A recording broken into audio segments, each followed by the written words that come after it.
but then you're like, oh, well, that's also our starting point. Right. So he's expected to do that. And, you know, it made us better definitely during those 4 weeks that he was out, or 3 weeks that he was out. And, you know, Icky's a good player, and he's going to continue to do that for us. So he's like guys that you'll see Saturday. You saw 2 Saturdays ago. Okay. When one thing that Weiss had said a couple weeks ago, actually, the last time he spoke before he got canned, was that he couldn't go back and forth against really good offense. He didn't have the Who said this? Weiss. Okay. So you guys, for example, can't go back and forth because he'll get outscored and play. So that's kind of what you want to do, though. I know you want to score every game. I get that, but like a team that admits that and says they can't get in their shootout, do you have to get out hot on them and put like a big number up early because you don't want to fall into a game like last year? Well, like you say, you want to do that every game, and that's your mindset. You know, I'm not preparing for anything bad to happen. You know, my mindset is that we're going to go out there and do the things that we need to do to score on every drive. Obviously, things are going to happen where you can't do that, but you want to have that mindset. You want to take that mentality into the game, and that's what we're going to do. You know, if they're going to do some things to try and stop us, that's typical football, and we're just got to be able to counter attack. Do you find that the teams that hang around longer, especially like them, they become more dangerous as the game goes on? Possibly. You know, I think that'd be for a mentally weak team that could creep in the back of your mind saying, oh, shoot, man, are we going to let this happen? Especially after last year's game, but we're not a mentally weak team. You know, we're a lot different than we were last year. We're in a different place. Mentally, physically, you know, putting up points, stopping them. We're a lot more rounded team. Is maybe the big difference that you can get hot this year? Maybe you couldn't last year. It was harder to do that. No, I think just we're playing better as a team, obviously. Offensively, we are. I think defensively, we are too. You know, even on special teams, all 3 sides of the ball are playing better. So that's. We've talked about the difference between this year and last year. We go on. It's, you know, I mean, it's just pretty obvious. And this year, we're a good team. We're looking to keep that forward. One more, and I guess a difference, but it's a different story I'm working on, though.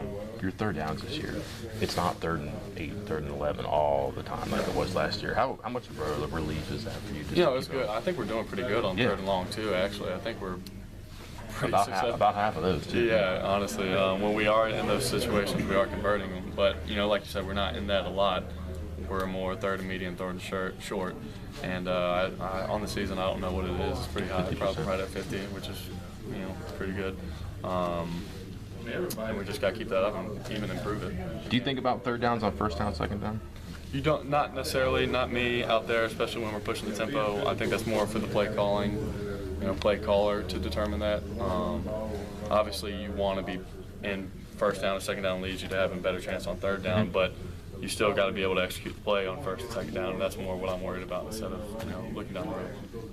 Other than throwing the ball, what do you think what influence you've had on Kevin White's emergence from last year as a receiver? I think we've both helped each other. You know, he's not a guy that you need to coach and teach up. You know, he's a guy you can work with, and he can help me on what I need, and I can help him on what I see and think. But it's not like, you know, either one of us is taking each other under our wings. We're both working together.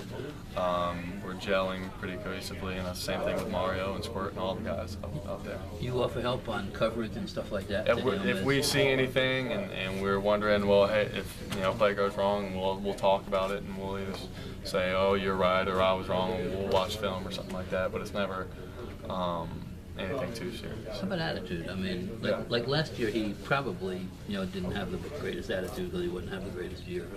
How did you, or did you do anything to get him? Well, he's never really had a problem if you would tell him anything. Even if, like last year, maybe at the end, I wasn't in the spot where I could tell anyone what to do because I was playing so bad.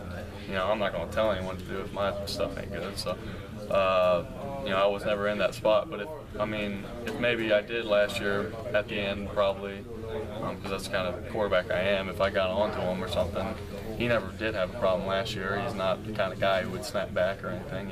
He's a guy who wants to get better and wants to learn. And if someone tells him to do something, he's going to do it, even if it is someone who doesn't know what they're talking about.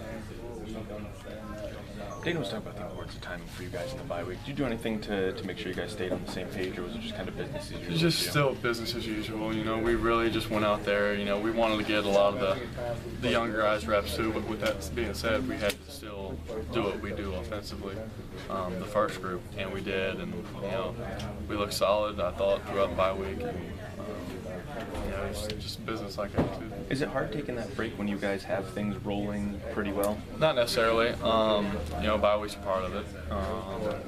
We knew it, and we knew we had a bye week coming after the Oklahoma game. We were going to get us refreshed and everything, get the legs back under them for them guys, and you know, get really juiced up for the second half of the season.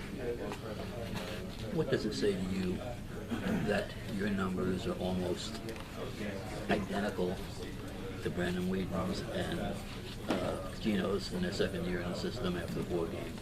I haven't looked at it. I don't know. I don't even know my numbers, let alone theirs. I just say it's, you know, typical. They've had, you know, it's Coach Holgerson's offense. You know, it's going to put up a lot of numbers, but then also, you know, they have great players. Brandon Whedon had terrific wide receivers, and so did Gino. So it's just, you know, luck of the draw, I guess, for all three of us. Well, I mean, but it has to say something, if not about you, about the system. Exactly. Yeah. These aren't little numbers. Exactly. They are big numbers, and they and that's just what he does, and that's why he's in the position he's in.